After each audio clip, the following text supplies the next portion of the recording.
Nous allons prier pour commencer ce programme.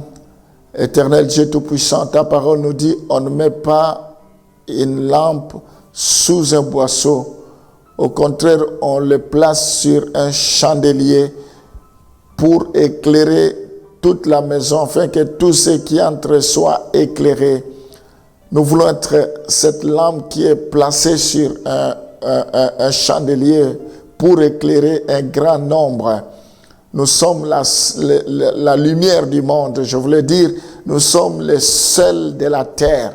Nous prions, Seigneur, pour que notre vie puisse impacter le monde, que notre vie puisse influencer le monde, que tout genou fléchisse, que toute langue confesse que tu es le roi des rois. Nous voulons te recommander toutes les personnes que nous allons rencontrer, Seigneur, tout au long de la journée, que ce soit des personnes que tu auras placées au-devant de nous pour que nous puissions leur parler de toi. Dans le nom de Jésus, nous bénissons cette journée, Seigneur.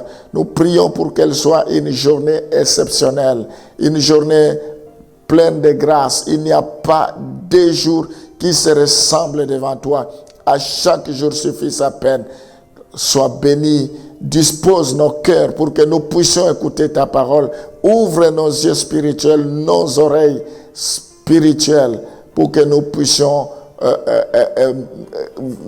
exploiter ta gloire, manifester ta gloire, que nous puissions voir, vivre ta gloire, que ton Shekinah nous enveloppe à ce moment, que l'onction de Dieu soit au rendez-vous. Dispose nos cœurs ce matin, sois béni à jamais, au nom de Jésus, nous t'avons ainsi prié. Amen. Nous allons continuer avec notre sujet sur la croissance spirituelle. Nous tendons d'ailleurs vers la fin. Nous voulons parler des bénéfices de la croissance spirituelle. Quand nous grandissons spirituellement, quel en est le bénéfice? La croissance spirituelle met les croyants au bénéfice de la bénédiction de Dieu dans tous les domaines de sa vie. Donc, si nous grandissons, si nous croissons, nous sommes bénéficiaires des bénédictions de Dieu dans toute notre vie, selon Psaume 1, le verset 1 à 3.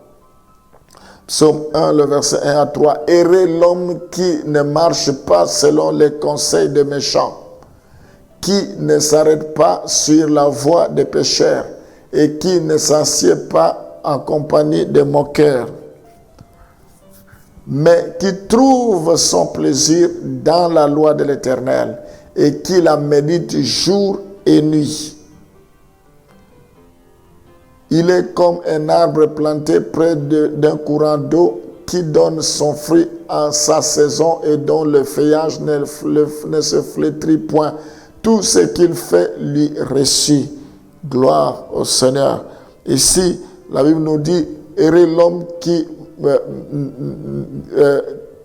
planté près d'un courant d'eau qui donne son fruit à sa saison. Donc, le fait d'être dans le Seigneur, nous sommes comme un arbre planté près d'un courant d'eau.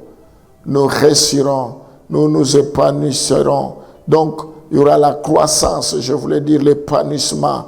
Donc, la croissance spirituelle met les croyants au bénéfice de la bénédiction de Dieu. Si nous nous épanouissons, si nous grandissons, il y a épanouissement, nous verrons la bénédiction de Dieu dans notre vie, dans tous les domaines.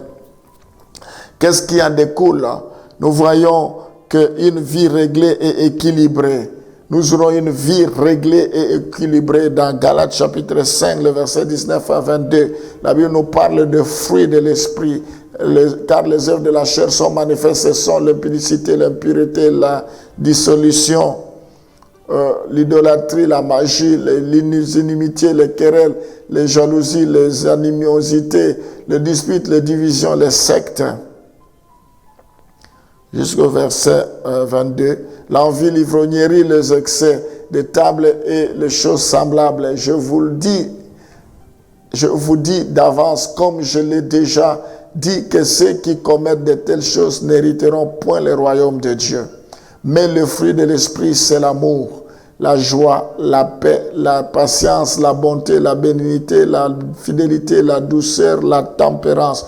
Nous voyons ici que les bénéfices de la croissance spirituelle, c'est une vie réglée et équilibrée. On a une vie réglée, une vie équilibrée. Nous voulons une vie équilibrée, une vie réglée, une vie bénie. Il faut que nous puissions grandir.